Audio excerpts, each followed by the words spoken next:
그래서 47페이지를 보시면 하단에 대기오염의 기초라고 해서 대기오염 물질의 단위환산이라고 나와 있는데 중요 표시해 놓으시고, 일단 수질오염 물질의 단위환산 문제보다는 대기오염 물질의 단위환산 문제는 부급시험 문제에 자주 출제가 되는 부분이에요. 그래서 뭐 미리그램 퍼 미터의 상승을 ppm으로 고치시오, 아니면 ppm을 미리그램 퍼 미터의 상승으로 고치시오, 이런 식으로 문제가 계산 문제가 많이 출제가 되기 때문에 여러분들이 그 부분에 대해서는 알고 계셔야 되는 거를 미리 말씀을 드리고, 그 다음에 이 계산 문제를 푸시기 전에 여러분들이 기본적으로 알고 계셔야 되는 내용들이 있어요. 그래서 앞에서 다 정리를 한 내용이지만 그냥 간단하게 한번 쑥 훑고 지나갈게요. 예를 들어서 어떤 물질의 분자량을 구할 수가 있잖아요. 그쵸?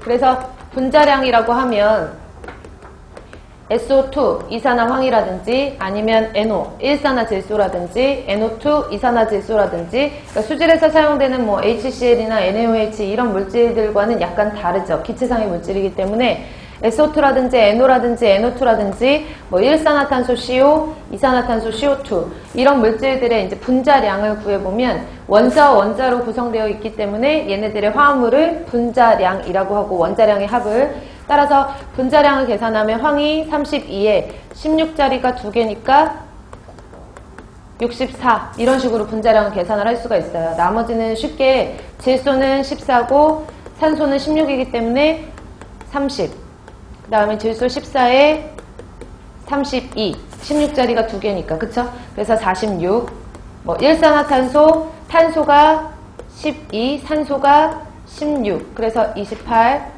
이산화탄소는 탄소가 12, 16자리가 2개, 그래서 32를 더하시면 44, 이런 식으로 분자량을 간단하게 계산하실 수 있는 건 누구나 하실 수 있잖아요. 그리고 우리가 이제 보통 1몰이라고 하는 것은, 화학적으로 1몰이라고 하는 것은 6.023 곱하기 뭐 10의 23승계의 입자를 의미한다, 이렇게 보는 거지만, 우리가 이제 화학적으로 말고 이론적으로 계산을 할 때에는 1몰에 해당하는 양은 분자량이라고 보시면 돼요. 근데 지금 분자량을 보시면 얘는 어떤 상대적인 질량이기 때문에 일단은 여기 분자량 옆에는 원자량의 비례를 해서, 원자량이라는 것도 상대적인 값이잖아요. 그러니까 예를 들어서 수소를, 일단 수소 원자량을 잰다라고 하더라도 1이 아니거든요. 1.008이 아니에요. 근데 수소가 1이라고 가정을 했을 때 탄소는 그거에 비해서 몇 배 무겁냐? 12배 무겁다. 질소는 14배 무겁다라는 상대적인 값이기 때문에 분자량이라는 것, 원자량도 단위가 없고 원자량의 합으로 계산한 분자량도 단위가 없어요. 근데 단위를 우리가 사용하기 쉽고 단위를 조금 더 적용하기 쉽게 하려면 분자량에다 단위를 붙여서 보통 쓰거든요. 그래서 분자량에다가 예를 들어서 그램을 붙였다라고 하면 그램 분자량이라고 얘기를 하는 거고, 미리그램을 붙였다 그러면 미리그램 분자량, 이런 식으로 표현을 하죠. 그래서 참고적으로 분자량에다가 그램을 붙이면 그램 분자량, 분자량에다가 그램을 붙인 값 이라고 보면 되고, 그래서 예를 들어서 왼쪽에 이산화황의 그램 분자량은 64g이 되는 거고, 일산화질소는 30g이 되는 거고, 이산화질소는 46g이 되는 거고, 이런 식으로 분자량에 그램을 붙여서 사용을 할 수도 있고, 아니면 분자량에다가 미리그램을 붙여서 사용을 할 수도 있어요. 그러면 얘는 미리그램 분자량이 되겠고, 분자량에다가 킬로그램을 붙여서 사용을 할 수도 있는데 얘는 그러면 킬로그램 분자량이 되는 거예요.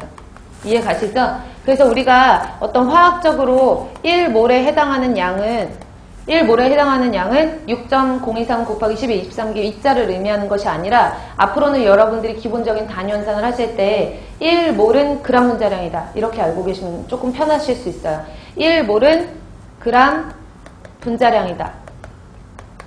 그러니까 예를 들어서 SO2라는 이산화황이 여기에 1몰이 있대요. 그럼 얼마 있다라는 거냐면 64g 있다라는 거거든요. 근데 사실은 SO2라는 이산화황 같은 경우에는 기체상의 물질로 g이라는 질량으로 표현하기보다는 얼마만큼의 공간을 차지하고 있느냐, 그러니까 그 공간을 부피라고 얘기를 하기 때문에 얼마만큼의 부피를 차지하고 있느냐라는 식으로 많이 표현을 하거든요. 그러니까 도대체 이산화황이 얼마만큼의 부피, 몇 리터를 차지하고 있느냐, 아니면 몇 미터의 상승을 차지하고 있느냐, 이런 식으로 표현을 하는데, 보통 기체상의 물질 같은 경우에는 온도와 압력에 따라서 그 부피가 변하잖아요. 그쵸?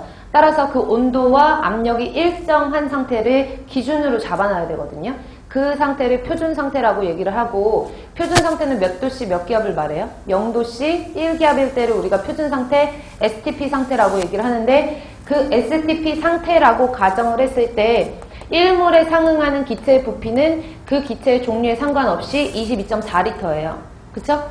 그래서 예를 들어서 SO2가 여기 1몰이 있더라 라고 하면 1몰에 상응하는 64g이 있다 라고 표현을 할 수도 있고, 그걸 부피 상태로 나타내면 0도씨 1기압 상태 하에서는 22.4L가 있더라, 이런 식으로 표현을 하는 거죠. 그쵸?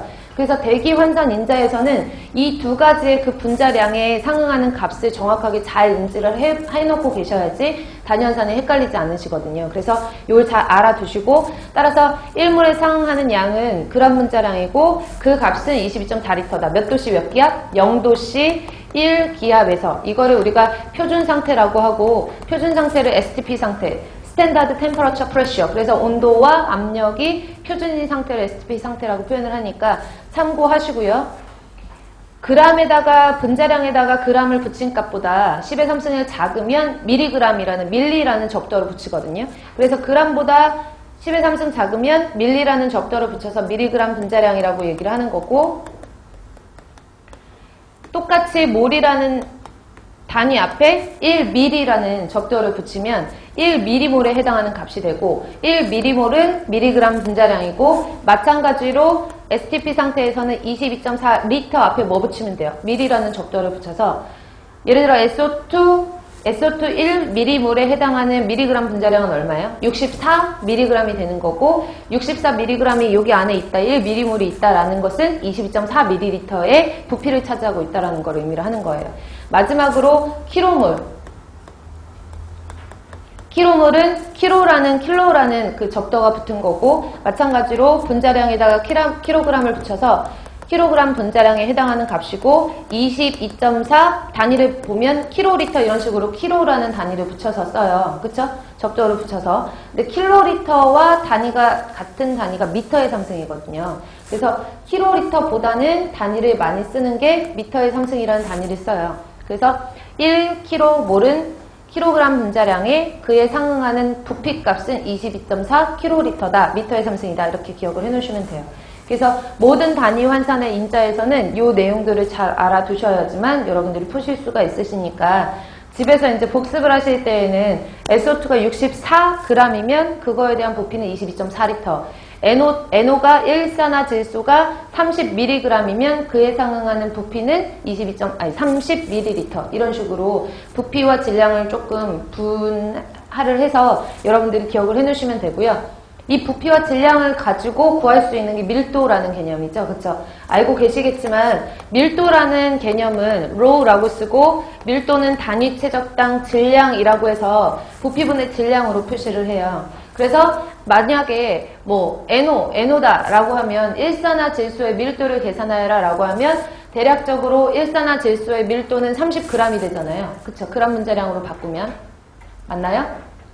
질량을 분자량으로 했을 때. 그리고 거기에 상응하는 부피값은 얼마예요? 0도씨 1기압이라고 했을 때 22.4L, 이런 식으로 이 물질의 밀도를 계산을 할 수가 있거든요. 이해 가시죠? 그래서 공기 밀도 같은 경우에도 공기의 질량과 공기의 부피를 여기에다가 대입을 해주는 건데, 공기의 부피는 0도씨 1기압. 공기라는 얘기는 한 가지만 있는 게 아니에요. 그쵸? 여러분들이 숨쉬고 있는 이 공기에는 부피 비율로 기준으로 했을 때 질소가 약 78%, 그러니까 지금까지는 질소 79%, 산소 21%예요. 이렇게 알고 계셨지만 실질적으로는 공기를 구성하고 있는 기체 성분이 산소와 질소로만 구성되어 있는 게 아니거든요. 그래서 질소가 한 78% 정도를 구성하고 있고, 그 다음에 산소, 그 다음에 아르곤, 그 다음에 이산화탄소, 그 다음에 네온, 이런 헬륨, 이런 식으로 순서가 어느 정도의 공기를 조성하고 있는 여러 가지 그 종류가 있어요. 그러니까 이런 것들의 대략적으로 분자량을 계산을 했을 때 공기의 조성 자체가 정확하게 이제 딱 몇 프로 딱 정해져 있는 게 아니라 약간 변동이 있으니까 그 공기의 분자량을 대략적으로 계산하면 약 28.84g 정도가 나오거든요. 그러면 공기의 분자량 한 대략적으로 28.84, 한 29 정도 봐요. 그러면 29g이라고 공기의 질량을 했을 때 이 공기가 0도씨 1기압인 표준 상태에서는 22.4L니까 이걸 갖고 대략적으로 공기의 밀도를 계산을 하는 거죠. 그래서 공기의 밀도를 계산하면 약 1.3. 정확하게 보면은 한 제일 많이 쓰는 게 1.293 kg/m의 3승.